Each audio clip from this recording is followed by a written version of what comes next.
Hi, it's Craig the Spa Tech, and on this video I'm going to talk about something that I've touched on before, and that is something that I call spa killers, and that is a chlorine or a bromine tablet in a floating dispenser in your spa. And specifically with hot spring spas, it has very damaging effects due to the components that they use. It is not recommended by the manufacturer, and I'm going to look at the owner's manual to show how much they not recommend it. So let's get started. So I've got my assortment of owner's manuals here. They have redone the owner's manuals. It's not in the new owner's manuals as much as it used to be, but we're going to take a look at how it used to be and how much they mentioned it and how repetitive it was, and I'm just amazed that I still see it out there in the field.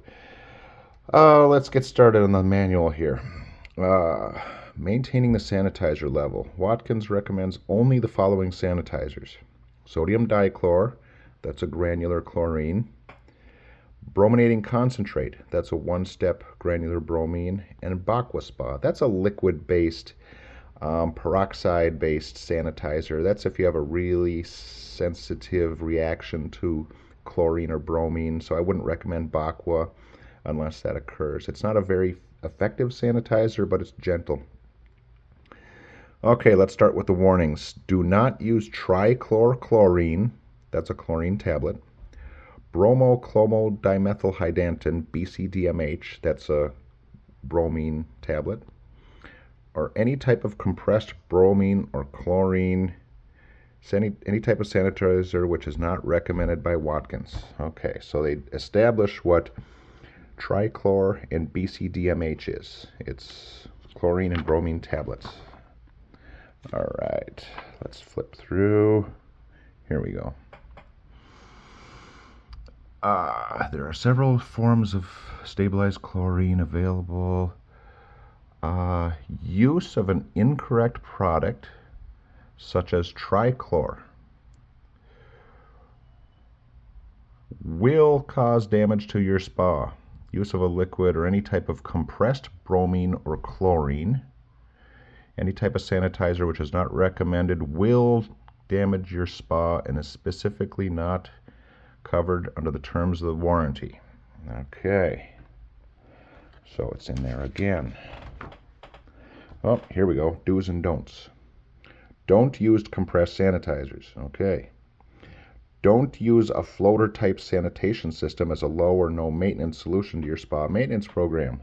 Boom, it's in there again. Let's see.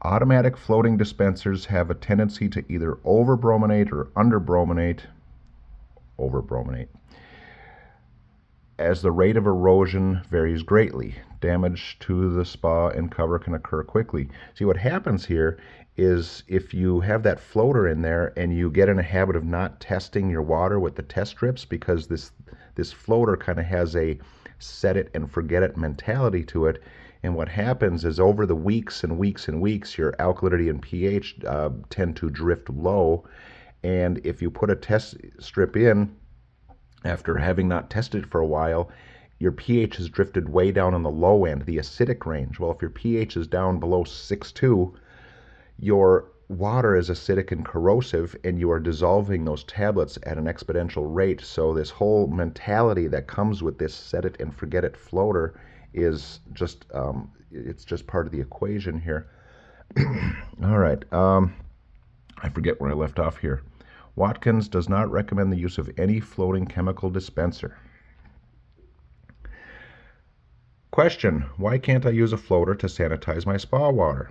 Well, the answer is threefold. Boom, boom, boom. 3 paragraphs explaining this. So you got that right there.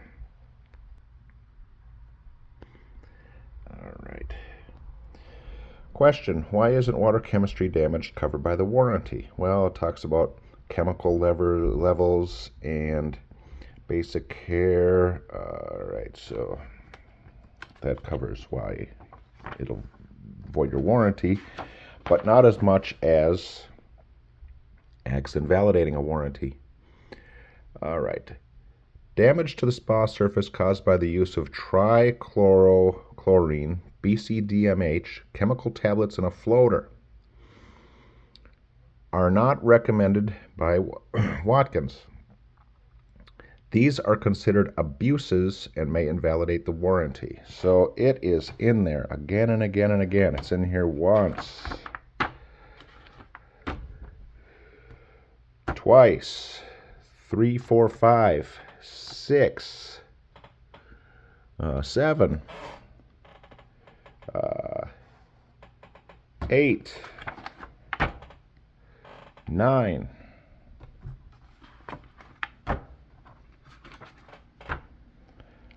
10. So it is in there 10 times, and I'm amazed when I open up a leaking spa. There's the floater, and guess what's leaking is we have here, this is a red silicone O-ring that came out of a spa where the chemistry was done pretty good. It's still red, it's still soft, it's still supple. That came out of a good water chemistry spa. Then you got this O-ring right here that came out of a tablet floater spa, and look what's happened to this orange silicone O-ring after just a few years. It has just turned white, and it's cracking, and it's just totally deteriorated by water chemistry. There's really nothing left to this O-ring just after a few short years. I've actually seen spas that are 10, 12 years old, and I'm replacing a jet, and with good water chemistry, if that O-ring is still soft and supple and that deep orange red, I'll actually reuse an O-ring if I have to, with good water chemistry, well cared for spa. But when it's like I can see abuse. It's like when your dentist asks you, he says, "Have you been flossing?" And you say to your dentist, "Yeah." Your dentist takes one look in your mouth. He says, "Yeah, I know the truth." After 20 years in the business, I can look at a spa and I can say, "Yeah, this is chemistry damaged," or "No, this one has really been well taken care of." So, yeah, I'm like the dentist in that sort of thing. I look at key things around the spa, from fading to etching at the water line to just components. I can tell. So, just wanted to throw this out there. I hate tablet sanitizers. If it was up to me, I would forbid selling these things at all. It's just horrifically damaging, so avoid them at all costs. This is Craig the Spa Tech. I hope you learned something, and if you did, give me a like, and if you are into these instructional videos on your hot spring, why don't you subscribe? That would be nice. Catch you later. Bye.